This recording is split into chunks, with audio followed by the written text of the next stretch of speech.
I did it again, guys. I did it again, and this time it is so much worse.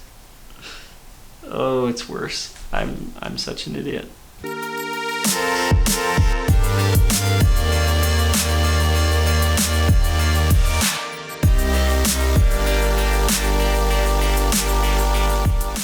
Welcome back to Enhancing Your Vehicle Ownership. I'm Nate, and this is my YouTube channel where you can join me on all of my crazy automotive ownership adventures. If you like what you see here today, consider subscribing to the channel and smash that thumbs up button. I'm also on Instagram at EYVO_auto for additional content. I did it again, guys, and with that said, let's go ahead and roll the video. Alright, so this is the recent purchase. I have not seen this truck in the daylight, but in the darkness it looks pretty rough, especially the paint. It is a Dodge, it's an 03, it's the 5.7 Hemi, and it is in non-running condition. So yeah, it's like I said, it's not in the best of shape. Hopefully this is going to be a worthwhile investment. 162,000 miles. And you know, again, it's not the cleanest truck, but you know, all fixed up, it might make a good farm truck or something. So right now I'm going to try to get this into neutral, and we're going to try and winch it onto a car hauler trailer. And I don't know how this is gonna go. Well, we finally got her on the trailer. Probably can't even see it. And we are ready to start our adventure home. See you guys when it's light outside. Alright, so we have the Suburban key, the F-150 key, and the Dodge key. I had to say that on the vlog for the first time. And I also have a fudge round and a water for breakfast. Good frosty, chilly morning here in Wyoming. Here's my parents' Suburban. There's the Camry.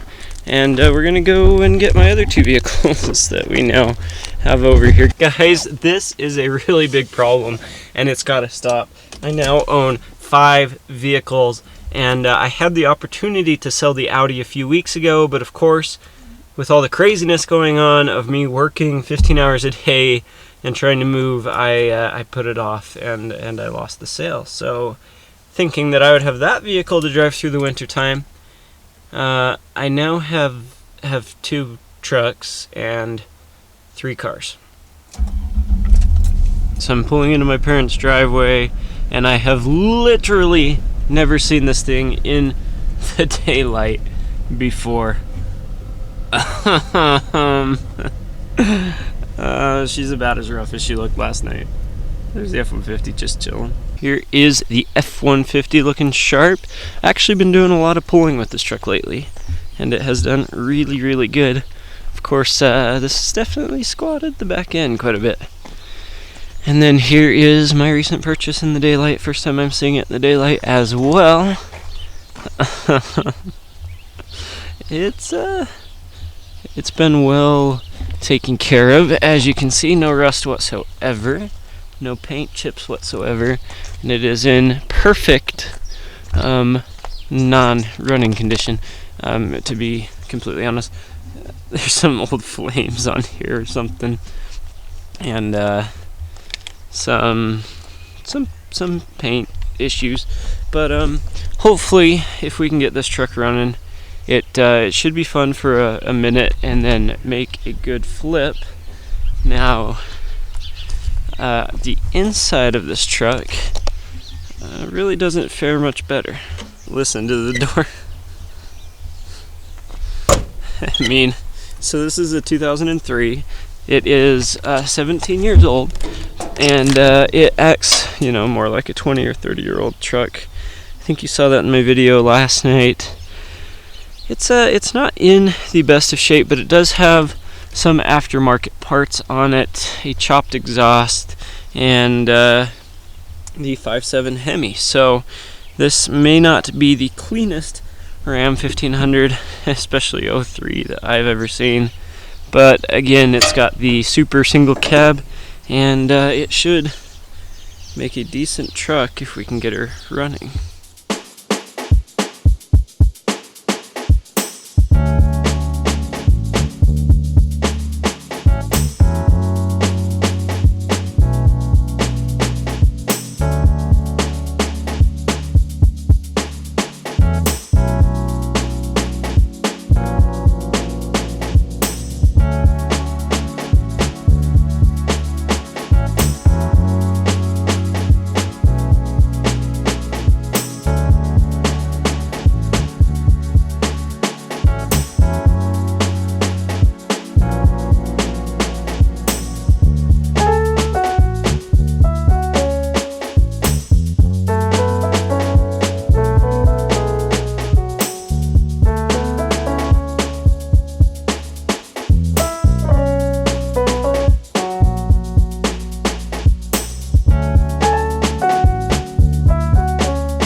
Alright, so I know nothing about the Dodge 5.7 Hemi. When I bought this truck, I knew it was in non-running condition. It's a no start, no crank situation. In fact, when you turn the key, nothing happens. So I've been doing a lot of research online. It could be one of 50 sensors, it could be something with the ignition system, it could be something with the fact that the ECM or ECU is not getting power to it. Now, this is not a CAN bus system from what I understand. So if one module quits working, the whole truck stays running, keeps working, so it would have to be a power issue. And I have no idea, but we do know that when we got there, the battery, which the previous owner said was very good, was completely dead. Now we know this because because I took it out and we used it, or tried to use it, to run the winch, which his battery was also dead on the trailer last night, which we couldn't get going. So I had this on the charger all night long, and we ran the winch off my jumper pack last night to get the truck on. So exciting there, probably not good for it, but we got the truck, and I'm gonna go ahead and put this hopefully freshly charged battery back in the truck, and I'm gonna try cleaning the posts first and cleaning the cables on there and spraying some terminal protector on it as well, and we'll see what happens. But that's as far as I'm going to diagnose in today's video. I have a later and upcoming video of full diagnosis and figuring out everything that's wrong with my 2003 Dodge Ram 1500. Alright, so this is the terminal I just cleaned, and this is the other terminal. Now I do think that the previous owner did this, or has done it actually somewhat recently, so I'm going to go ahead and clean them anyways and put some protectant on there. We'll see if we can't get good contact, and maybe see if we can't hear anything on the truck. Alright, so I just brushed and put on the positive terminal, and I just saw the negative. Oh, here it is. And I'm going to do the same thing to it, and we'll see if this changes anything. Once I do this, I'm going to check the oil, make sure it's still there from the move, and try to fire it up. I'm guessing that nothing's going to happen, but my mom guessed that maybe it's just the battery. Now, the kid said that this car has built cams and that he's done some work to it. I can see that it's got like valve cover studs and stuff, so it's probably not the battery. Alright, so I can hear the fuel pump running. Everything comes on, and the brake light flashes, but oh, the parking brake is off now. Was on, and we do have a check engine light, so we'll probably try and pull the codes, but here goes nothing. Alright, this time I'm hearing a click. That's maybe a good sign. No click that time. Nothing. I get nothing. So maybe we have a jam starter. Maybe we have a jam solenoid. Maybe it's an electrical problem in the ignition system. I don't know, but the check engine light flashes when I try to start the car. So I think next course of action would be to go get my code reader and to pull the codes. We're going to go to diagnostics and see what codes we pull. Please be nice. No trouble codes, that can't be right. Are we connected to the right vehicle? Well, and on that bombshell, I don't know what's going on. It says the malfunction indicator lamp is not on and there are no stored codes, so instead let's go ahead and just kind of go through what all this truck's got in it real fast. So it has a non-standard CD disc player. You guys that. And that's kind of the only aftermarket option that the previous owner has inside of the truck.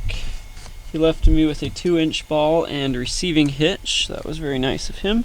He also left a couple of tires that do not fit the truck and the original front plug guard.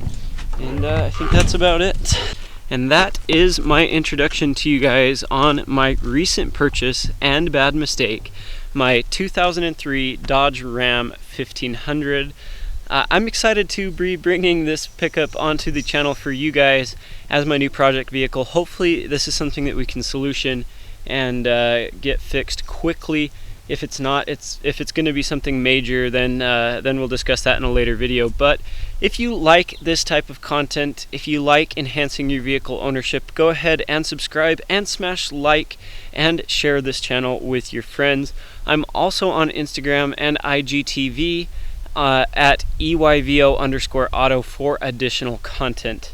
Again, if you enjoyed this video, smash like, get out, enjoy your vehicle ownership. Until next time.